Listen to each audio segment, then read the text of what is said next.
শুক্রবার এক অভিনব মামলার রায় দিল হাওড়া আদালত। হাওড়া আদালতের ইতিহাসে এই রায় প্রথম বলে অভিমত ওয়াকিবহল মহলে। নিয়ম করে পথের কুকুরকে খাবার দিতেন, ফলে বাড়ির সামনে সামান্য ক্যাঁচারম্যাচার করত অবলা জীবগুলো। আর এই পথের কুকুরকে এইভাবে খাবার দেওয়াই ছিল তার অপরাধ। তার জেরে পশুপ্রেমীকে পিটিয়ে খুন করার দায় 10 বছরের জেল হেফাজতের নির্দেশ দিল হাওড়া আদালত। এই রায়ের ফলে পশুপ্রেমী সংগঠনগুলি রীতিমতো খুশি। সরকারি আইনজীবী ব্রজেন্দ্রনাথ শাসমল জানান, 2014 সালের 25শে জুন বাড়ির পাশের রাস্তায় রোজকার মতো পথের কুকুরকে খাবার দিচ্ছিলেন হাওড়ার বি গার্ডেন থানা এলাকার দক্ষিণ বাঁকসারার ঠাকুরপুকুর এলাকার বাসিন্দা বানেশ্বর সাউ, বয়স 54। সেই সময় প্রতিবেশী শম্ভু বাগ বানেশ্বর বাবুকে গালিগালাজ করে। প্রতিবাদ করলে তাকে পিছন থেকে কাঠের ব্যাটাম জাতীয় কিছু দিয়ে মাথায় মারে। ঘটনাস্থলে অজ্ঞান হয়ে লুটিয়ে পড়েন বানেশ্বর বাবু। এরপর তাকে হাওড়া জেলা হাসপাতালে নিয়ে গেলে চিকিৎসকেরা মৃত বলে ঘোষণা করেন। এই মামলায় মোট 15 জন সাক্ষ্য দেন। তৃতীয় অতিরিক্ত জেলা জজ সোমেশ প্রসাদ সিনহা অভিযুক্ত শম্ভু বাগকে 304/1 ধারায় অভিযুক্ত করে 10 বছরের জেল, 50,000 টাকা জরিমানা, অনাদায়ে 6 মাস জেলের আদেশ দেন। এদিকে এই রায়ের পর উচ্ছ্বসিত পশুপ্রেমী চিত্রক প্রামাণিক জানিয়েছেন, এই রায়ের ফলে অবলা জীবের উপর নির্যাতন কমবে বলে আশা করি। বানেশ্বর সাউ উনি প্রতিদিনই কুকুরকে, রাস্তার কুকুরদের খাবার দিতেন। সেদিনও উনি রাত্রি 11:15 নাগাদ খাবার দিচ্ছিলেন।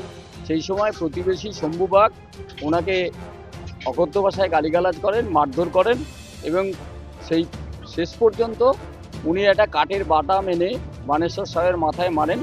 বানেশ্বর সাউ সঙ্গে সঙ্গে অজ্ঞান হয়ে পড়ে যান। হাওড়া হাসপাতালে ওনাকে আনা হয়। সঙ্গে সঙ্গে হাওড়া হাসপাতালের ডাক্তারবাবুরা ওনাকে মৃত বলে ঘোষণা করেন। আজকে ফাইনাল জাজমেন্ট আমাদের দ্বিতীয় অতিরিক্ত জেলা জজ সোমেশ চন্দ্র সিনহা উনি আজকে ঘোষণা করলেন রায়। শম্ভু বাগকে 10 বছরের সশ্রম কারাদণ্ড, 50,000 টাকা ফাইন, অনাদায়ে 6 মাসের জেল।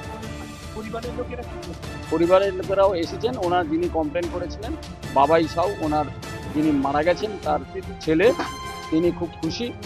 সত্যি কথা বলতে আমরা যেটা দেখি যে আমাদের মহান স্বামীজি তিনি বলেছিলেন, জীবে প্রেম করে যেইজন সেইজন সেবিছে ঈশ্বর।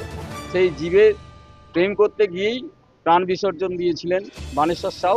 এবং আজকে আমাদের দ্বিতীয় অতিরিক্ত জেলা জজ সেই আসামির বিরুদ্ধে যথাযথ সাজা ঘোষণা করেছেন।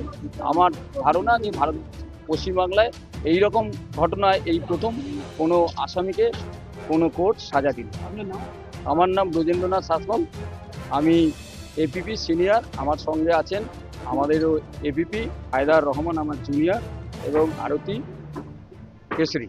রায় পেলাম 11 বছর প্রায়। আমাদের মেন যে গভর্নমেন্ট যে পিপি ছিল, গভর্নমেন্ট পিপির ওপর আমাদের একটা আস্থা ছিল যে উনি একটা কিছু করবে, যেটা সাধারণ মানুষরা গভর্নমেন্ট পিপির ওপর আস্থা রাখতে পারে না, কিন্তু আমরা সেটা আস্থা রেখেছিলাম। আজকে তার সাজা ঘোষণা হয়েছে। সাজা হয়েছে 10 বছর জেল এবং 50,000 টাকা জরিমানা। এই সাজা হয়েছে। এতে আমরা বা আমাদের ফ্যামিলি খুবই খুশি আছি। এটাতে শাস্তি কম হলো বলতে 10 বছর তো অলরেডি পার হয়ে গেছে, ঠিক আছে। 10 বছরের আগে কিছু হয়েছে। এবার এই যে 10 বছর এখন আপাতত যে এই রায়টা বেরিয়েছে, এই রায়টাতে আমরা খুশি আছি।